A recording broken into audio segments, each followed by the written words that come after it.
और हम आप सभी का सौभाग्य कि परम पूज्य गुरुदेव जी ने एक बार फिर अपने चरणों में हम आप सभी को कुछ प्रदान करने के लिए अपने पास बुलाया है।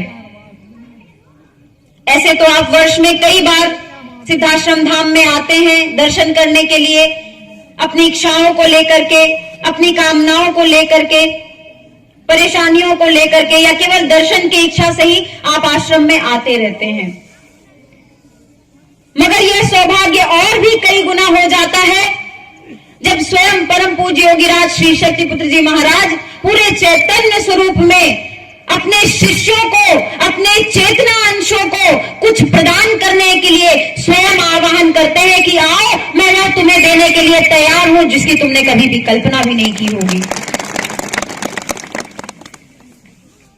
आज इतने समय बाद एक बार फिर हम आप सभी को एक साथ बैठने का सौभाग्य प्राप्त हुआ है, तो प्रयास करें कि जितने भी समय हम यह सिद्धाश्रम धाम में गुजारें, हमारा समय व्यर्थ नहीं होना चाहिए, समय नष्ट नहीं होना चाहिए। हर पल प्रतिपल का हम कैसे सदुपयोग कर सकते हैं, इस बात पर आप विचार करते रहें। हमने जो लक्ष्य ठाना है, जो परिवर्तन का लक्ष्य ठाना है, निश्चित ही वह आसान नहीं है, बहुत मुश्किलें हैं। एक एक व्यक्ति को नशा मुक्त बनाना, मांसाहार मुक्त बनाना, चरित्रवान बनाना, चेतनावान बनाना, यह आसान नहीं है, मगर यह असंभव भी नहीं है। क्यों? क्योंकि परम पूज्य योगीराज श्री शक्तिपुत्र जी महाराज ने हमें 3 धाराएं प्रदान की हैं, मानवता की सेवा के लिए, धर्म की रक्षा के लिए, राष्ट्र की रक्षा के लिए, और यह परिवर्तन का लक्ष्य इन तीनों धाराओं के माध्यम से अवश्य सफल होगा, क्योंकि इसका संचालन परम पूज्य योगीराज श्री शक्तिपुत्र जी महाराज कर रहे हैं। आवश्यकता है इस बात का विचार करते रहने की कि इस यात्रा में यह गुरुवर्यों द्वारा महायज्ञ किया जा रहा है, इस यज्ञ में हम अपनी ओर से कितनी आहुतियां डाल सकते हैं, हम कितना प्रयास कर सकते हैं कि यह लक्ष्य जल्द से जल्द संपन्न हो सके।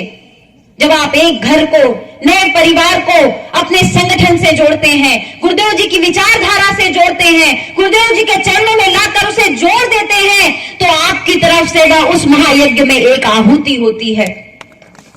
जब आप अपने जिले में कार्यक्रम कराते हैं, अपनी तहसील में कार्यक्रम कराते हैं, अपने गांव में कार्यक्रम कराते हैं, अपने घरों में कार्यक्रम कराते हैं, तो वह आपकी तरफ से उस महायज्ञ में एक आहुति होती है। क्योंकि समाज में परिवर्तन इसी तरह से आएगा। पहले ऋषि मुनि यज्ञ करते थे, हवन करते थे, उसी से देवताओं को बल मिलता था, असुरों का बल क्षीण होता था।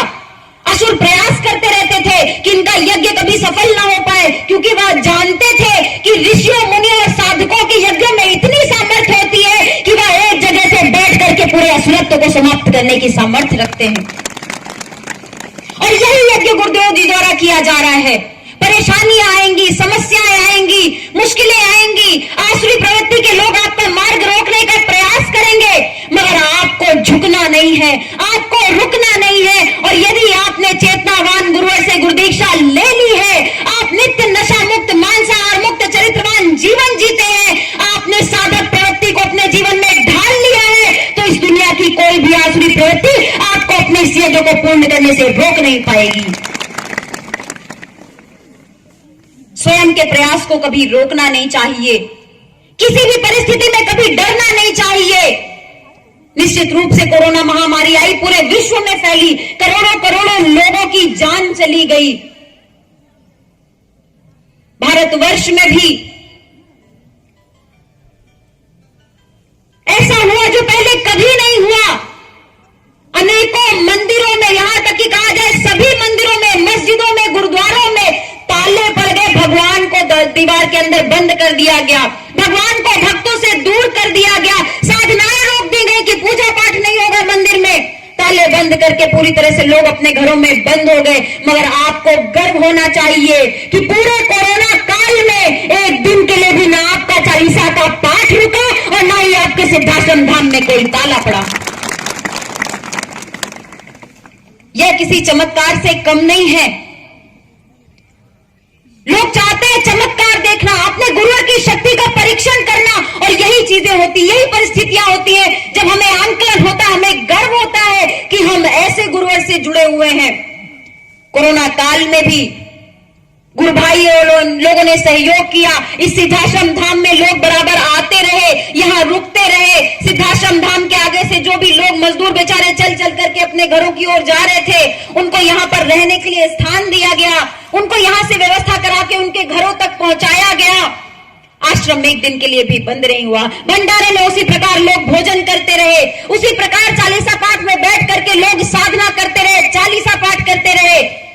और जैसे ही लोगों के आने जाने की व्यवस्थाएं खुली, लोग व्यक्तिगत गाड़ियां कर करके बराबर कोरोना काल में परम पूज्य गुरुदेव जी से आकर के मिलते रहे, चरण स्पर्श करते रहे, अपनी समस्याएं रखते गए, यहाँ आशीर्वाद लेकर के जाते रहे। आपको आश्चर्य होगा जान करके कि इस पूरे साल भर में लाखों लोग आकर के यहाँ पर प्रणाम करके जा चुके हैं, साधना करके जा चुके हैं, भोजन करके जा चुके हैं, मगर किसी एक भी व्यक्ति को ना कोरोना हुआ और ना कोरोना से किसी भी एक व्यक्ति की मृत्यु हुई। इससे बड़ा चमत्कार और कुछ नहीं हो सकता। और यह केवल और केवल विश्वास का फल है, निष्ठा का फल है, गुरु की चेतना तरंगों का फल है। एक शिष्य का अपने गुरु के प्रति विश्वास कि मैं अपने गुरु के चरणों में जा रहा हूं, मेरा कोई बाल भी बांका नहीं कर सकता। एक गुरु का अपने शिष्य के प्रति प्रेम कि यदि कोई बढ़ करके मेरे द्वार पर आ रहा है तो मैं सुनिश्चित करूं कि आपकी चेतना तरंगे इस प्रकार की हो कि वह किसी भी प्रकार की परिस्थितियों का, किसी भी तरह की समस्याओं का उसको सामना ना करना पड़े। गुरुवर हमारे बारे में इतना सोचते हैं, पल प्रतिपल हमारे लिए समर्पित करते हैं। हमें गुरुदेव जी से सीखना चाहिए कि एक समय का कैसे उपयोग किया जाए। जिनका रोम रोम केवल और केवल समाज के लिए समर्पित हो, उनके शिष्यों का समय, उनके शिष्यों का तन मन धन समाज सेवा के लिए तो समर्पित हो ही सकता है।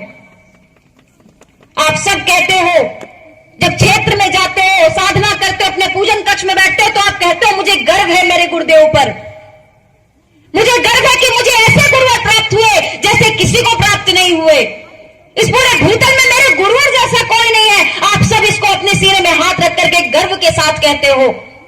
क्या कभी आपने विचार किया है, क्या कभी आपने सोचा है, काश मैं वह दिन ला करके खड़ा कर दूं, काश मेरे प्रयासों से वह दिन आ जाए जब गुरुवर कहने लग जाए कि मुझे मेरे इस शिष्य पर पूरा गर्व है, अपने शिष्यों पर मुझे गर्व है। उसके लिए हमें अपने आप को तैयार करना होगा। कल गुरुदेव जी का प्रातःकालीन 9 बजे यहां पर इसी जगह पर चिंतन प्राप्त होगा। उसके पहले प्रयास करें कि अपने आप को उस पात्र बना ले कि जब गुरुवर कल हमें कुछ प्रदान करे तो हम कहीं उससे खाली ना रह जाएं। कहीं ऐसा ना हो गुरुवर की चेतना तरंगे हमारे पास आकर के भी लौट जाएं। इसीलिए प्रयास करें कि जितने पल भी यहां रहे अपने पल का सदुपयोग करें, पात्र बनने का प्रयास करें कि गुरुवर जी का आशीर्वाद इतना भर के ले जाएं, इतना भर के ले जाएं कि जब क्षेत्र के बीच में जाएं, पूरे संकल्प के साथ जाएं, जोश के साथ जाएं और परिवर्तन के लिए बराबर अपने कदम बढ़ाते चले जाएं। बैठक का क्रम नजदीक है, आप सभी यहां पर आए हुए हैं।